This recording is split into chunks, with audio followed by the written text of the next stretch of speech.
Esta emisora les da la bienvenida al programa Encuentros con la Filosofía, para conversar poniendo en duda nuestras certezas. con la participación abierta de profesores de la Universidad Politécnica Salesiana, De la Universidad Central del Ecuador. de la Universidad Andina Simón Bolívar.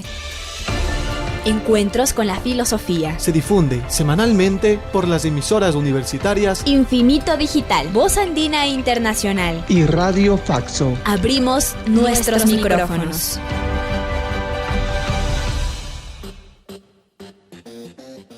Bienvenidos y bienvenidas al programa semanal Encuentros con la Filosofía. Les saluda Edison Aguilar Santa Cruz. Es un gusto encontrarnos una vez más en este espacio de encuentros entre vida cotidiana y filosofía, precisamente ahora que vivimos situaciones inciertas de alcance local y mundial. Abordamos, con la colaboración de docentes universitarios, en media hora un tema de la vida cotidiana para repensar la existencia humana desde la filosofía. Saludo a Tito Chela en la cabina de Radio Voz Andina Internacional. Saludo también a Miguel Macías Moreno, con quien compartimos la conducción del programa. Buenos días, Miguel. Hola Edison, un buen día.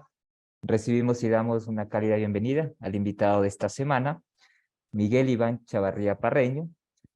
Tiene un doctorado de Estado en Estudios Políticos por la Escuela de Altos Estudios de París, además de una maestría en Filosofía Política en la Universidad Católica de Lovaina. Es docente de la PUCE desde hace 22 años, docente de Flaxo Ecuador y del Instituto de Altos Estudios Nacionales. Buenos días y bienvenido, Miguel. Muchísimas gracias, Miguel, y muchísimas gracias, Edison, por esa acogida. Gracias. Gracias también a Tito Chela. Gracias. El encuentro de esta semana con Miguel Chavarría trata acerca de los regímenes políticos contemporáneos. Así, en el primer segmento exploraremos esta temática en la vida cotidiana. En el segundo segmento, Miradas Filosóficas, nuestro invitado compartirá desde su perspectiva filosófica algunas reflexiones sobre los regímenes políticos contemporáneos. Y en el tercer segmento, ¿Qué más encontrar?, Miguel Chavarría compartirá recomendaciones y sugerencias para acercarnos más a la temática de esta semana. Con esto nos trasladamos al segmento Vida Cotidiana de Encuentros con la Filosofía. La filosofía y la vida cotidiana. Espacio para pensar los usos de la filosofía en nuestro diario vivir.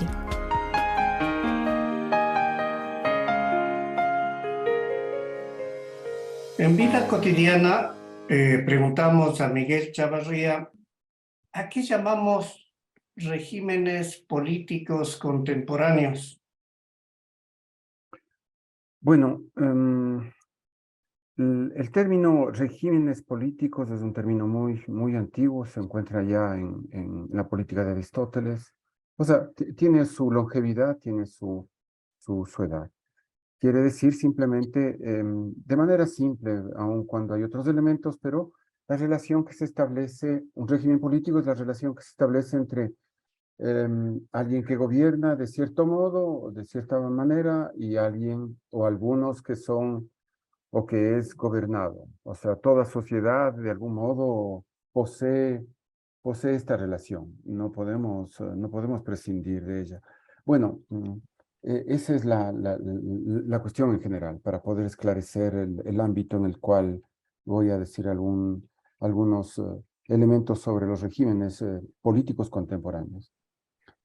Hay que considerar sobre todo la herencia de la revolución soviética para poder comprender, en parte, no siempre, pero para poder comprender algunos regímenes políticos contemporáneos, por ejemplo, aquel que podemos caracterizar como los estados de partido único, estados como la China, como Rusia, como Corea del Norte, y también la tendencia latinoamericana en algunos casos como Nicaragua y Cuba, bueno, también Venezuela.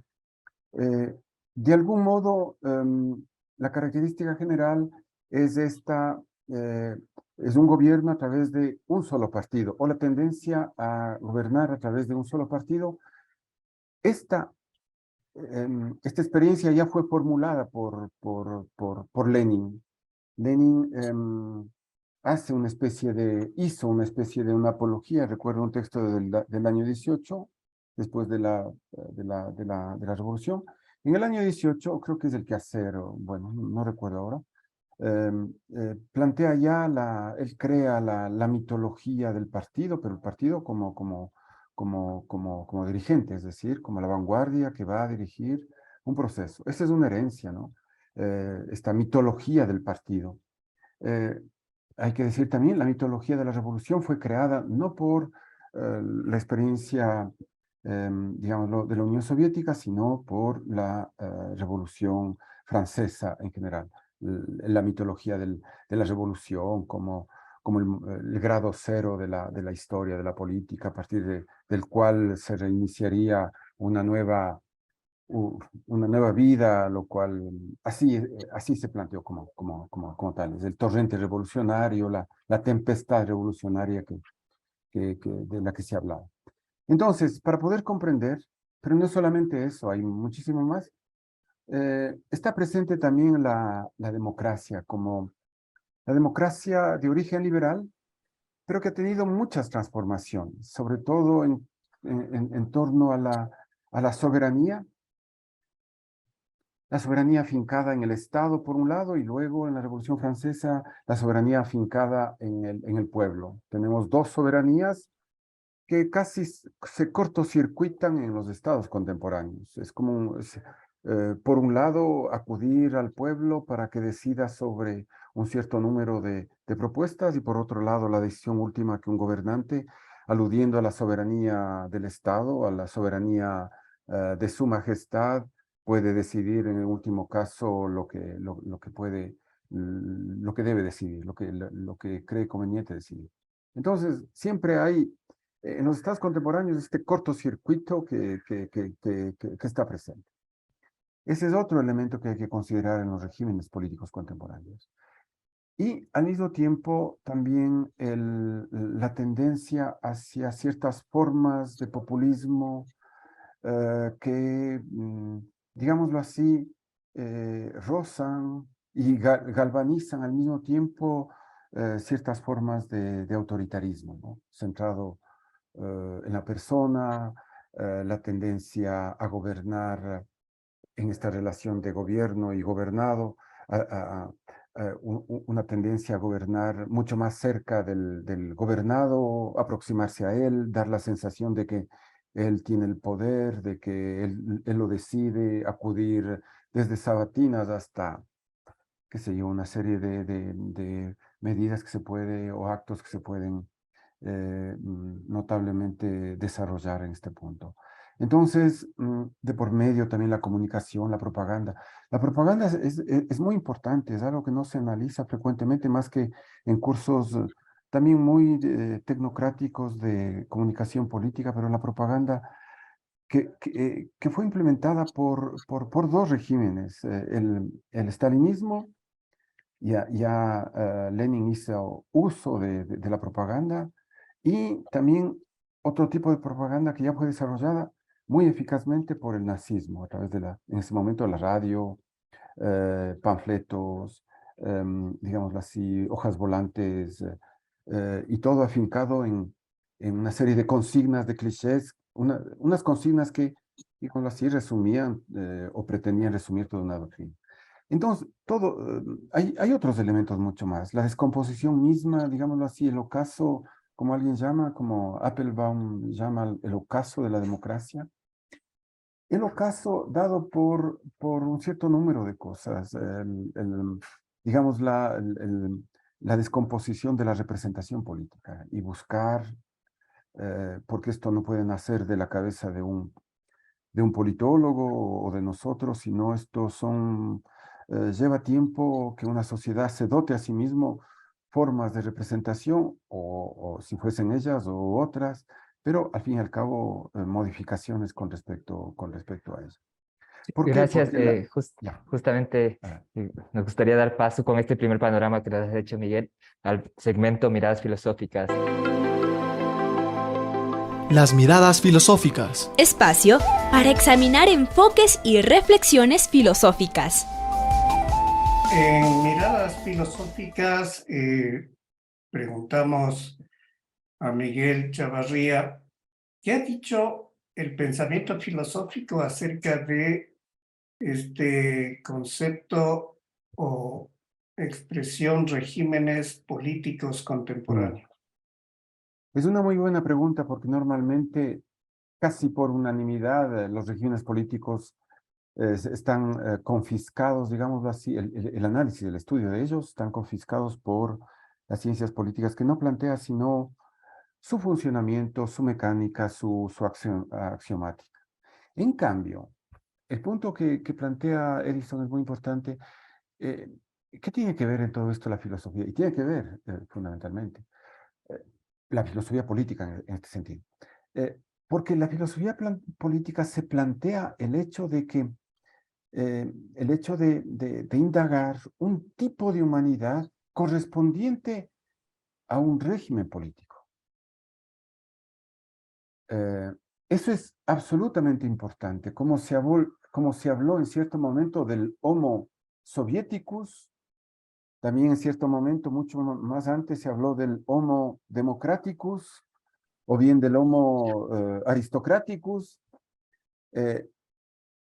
porque ese es un estudio estrictamente de filosofía política, la exploración, análisis del régimen político y su correspondiente humanidad, porque pasiones, emociones están dadas por el régimen político. No digo determinadas, aquí no hay determinismo, sino correlativas, correlaciones, digámoslo así, paralelismos que se desarrollan como tales. Y todos sabemos el tipo de humanidad que creó el régimen totalitario clásico, los dos regímenes totalitarios clásicos como el nazismo y el estalinismo, ¿no?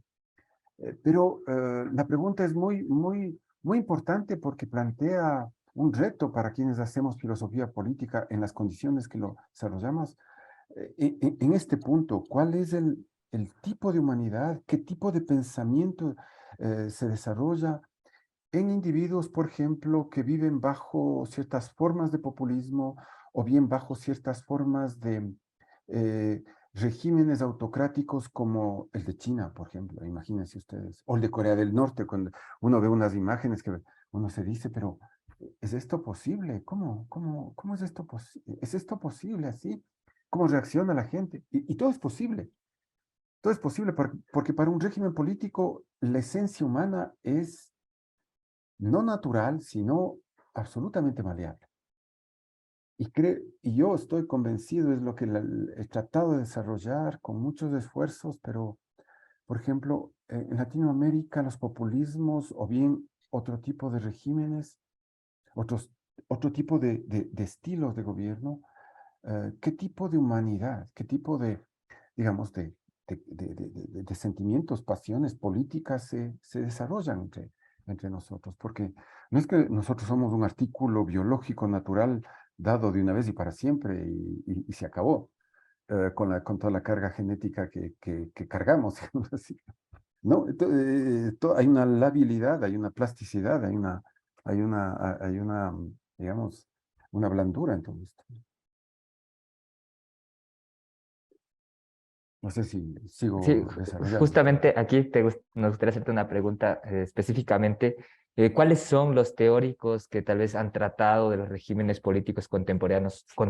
¿Cuáles quizás serían los más significativos o representativos? Muy bien.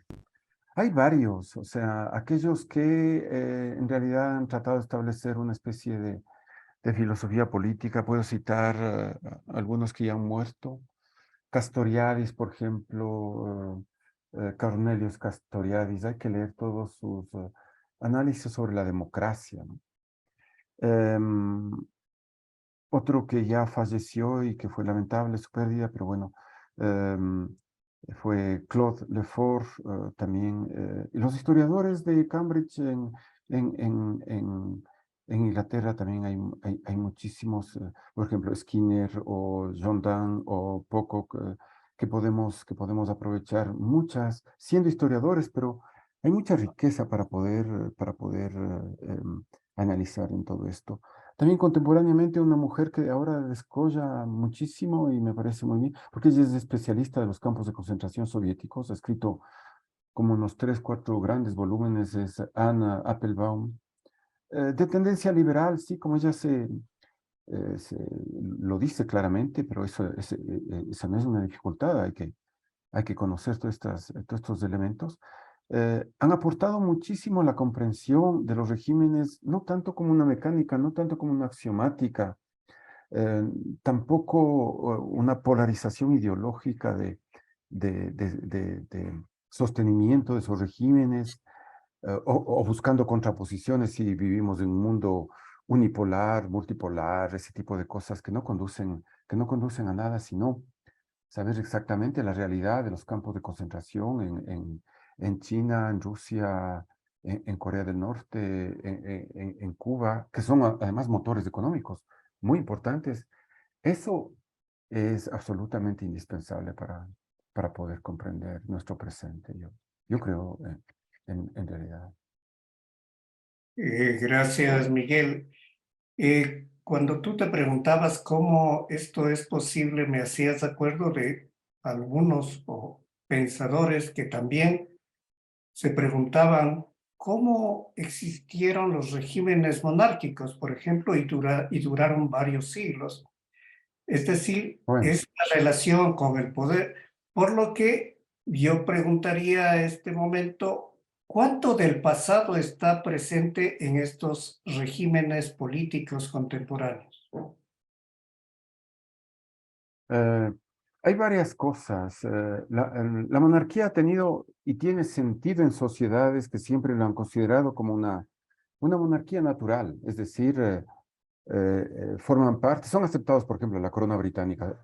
Ahí, en un medio que es tradicional, se acepta la presencia, se acepta gustosamente la presencia porque es un signo, además, de esa tradición como tal.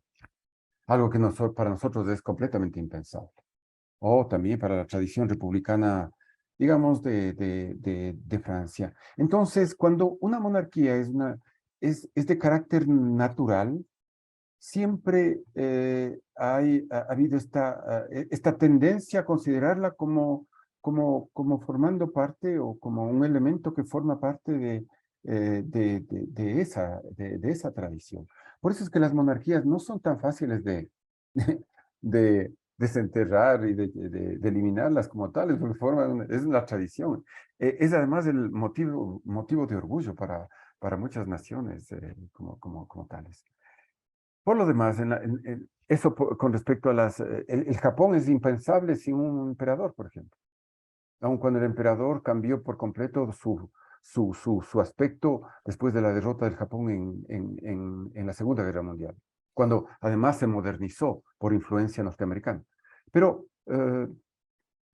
hay otras monarquías también que hay que considerarlas en el África, pero eso llevaría muchísimo tiempo, por ejemplo, analizarlas. ¿Qué es lo que está presente? Hay muchos elementos presentes. La idea persistente de que la democracia, y a la cual nosotros nos aferramos, de que es la participación activa en el espacio público, el hecho de ocuparse constantemente de la esfera pública, porque es la capacidad en la cual nosotros encontramos a todas las personas, independientemente de sus orígenes, digamos, sus ocupaciones, sus oficios. Esa es una idea, y no solamente una idea, es una práctica común reivindicar así la democracia, y eso seguirá siéndolo, porque ese tipo digámoslo, de característica de la política se opone a toda forma de despotismo, ya sea bueno o malo, tiranías que nosotros encontramos en América Latina y que reivindicamos. ¿Qué reivindicamos nosotros? Unas formas de libertad frente a formas de tiranía como encontramos en Venezuela o aquí incluso también. Cualquiera puede llegar a ser formar una tiranía, pero siempre habrá, porque la política tiene como acicate fundamental, como resorte fundamental, la lucha por la libertad. Pero el significado de libertad varía notablemente en cada caso y de qué se trate como tal. Luchar contra la tiranía fue una forma de libertad. Luchar contra la monarquía en algún momento en Francia fue reivindicar la libertad. Luchar contra dictaduras fue una forma de libertad. Aquí no hablamos de la libertad económica simple, vulgar, que a veces se nos presenta. Y tampoco es un problema meramente liberal la libertad. La libertad siempre fue, desde la antigüedad, la forma fundamental digamos, de acicate, de impulso para la política y para encontrar, no digamos la democracia, sino formas nuevas de organización política. Es lo que puedo... Y esa me parece una idea muy presente contemporáneamente. No dejaremos de movilizarnos por la democracia, por la libertad. Muchas gracias, Miguel. Ahora nos trasladamos al tercer momento. ¿Qué más encontrar? Para indagar cómo continuar las reflexiones acerca de regímenes contemporáneos. ¿Cómo seguir las búsquedas? Espacio de más preguntas.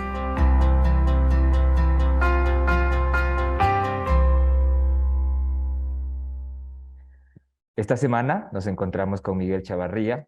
En un primer momento conversamos sobre la presencia cotidiana de ideas acerca de los regímenes políticos contemporáneos. Luego Miguel Chavarría compartió desde su perspectiva filosófica algunas reflexiones sobre los regímenes políticos contemporáneos. Ahora te solicitamos sugerencias para que podamos, o las personas que nos escuchan, puedan profundizar en esta temática. Bueno, primero hay que... Yo creo que antes de meter la cabeza entre las hojas y las páginas de los libros, que no lo van a decir todo, pero sí un poco desideologizarse, sin definirse si es de derecha o de izquierda, tratar de mirar al frente, cada uno de nosotros lo podemos hacer así, y se puede llegar a un cierto tipo de comprensión de la política, porque la política es el elemento común de vida a nosotros, es lo que nos toca, pero sin decirse si esto es capitalista o no capitalista, de derecha o de izquierda, burgués o no burgués, o proletario, obrero o no, sin dar eso, una mirada que sea una mirada fresca acerca de la política y todo el mundo lo va a comprender. Lo que está en juego, quiénes se oponen como tales. Y de ahí hay muchas series ahora, por ejemplo, en Netflix tiene varias series acerca de cómo se forman las tiranías. Acabé de ver y hay unas 5 o 6 formas de cómo, por ejemplo, apoderarse del poder y quedarse ahí para siempre. O sea, hasta ahora, como y hacer una dinastía, como en el caso de Corea del Norte. Y luego otro en el África, polarizando este discurso de que los blancos norteamericanos o europeos son los responsables, los culpables de todo, que es otra forma también de mantenerse y de acceder al poder.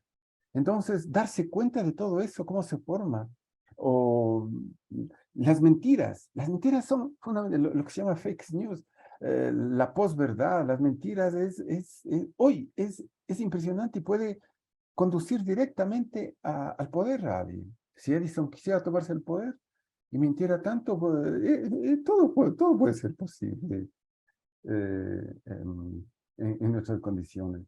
Entonces, eso me parece también un poco escudriñar las series que hay. Hay buenas y malas, pero se aprende también muchísimo de ese modo. De ahí, la lectura reflexiva de los antiguos. Yo no dejo de recomendar el texto clásico de Aristóteles. Es una obra.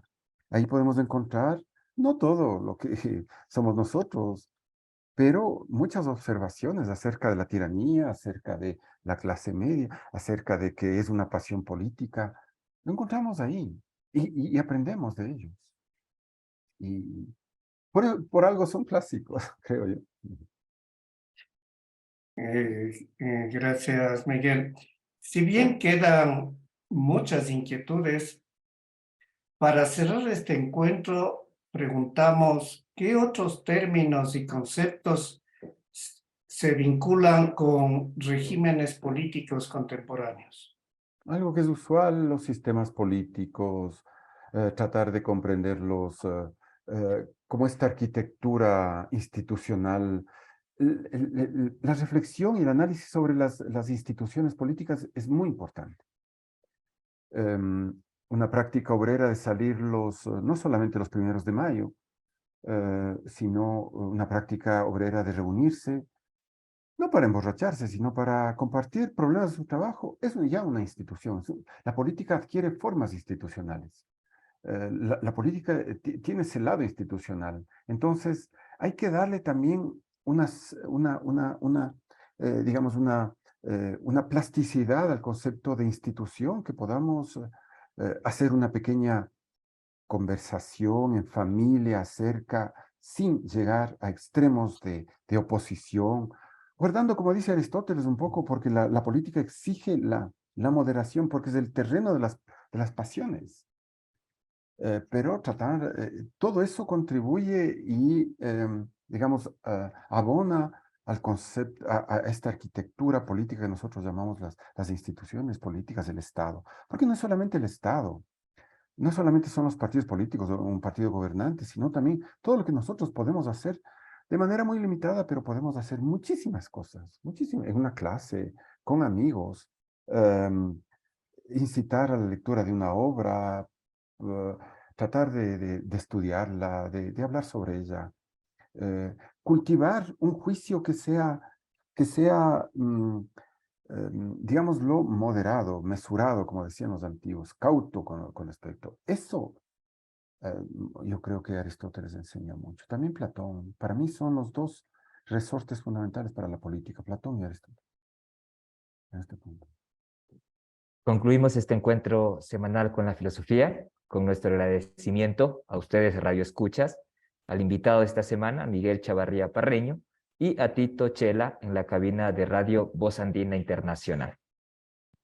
Recuerde, recibimos sus comentarios y sugerencias al correo electrónico encuentrosconlafilosofía@gmail.com. Hasta el próximo encuentro con la filosofía. Agradecemos su sintonía a Encuentros con la filosofía. el programa que impulsa el filosofar como acción compartida desde las radios universitarias. Les invitamos a compartir las próximas emisiones de Encuentros con la filosofía por esta emisora.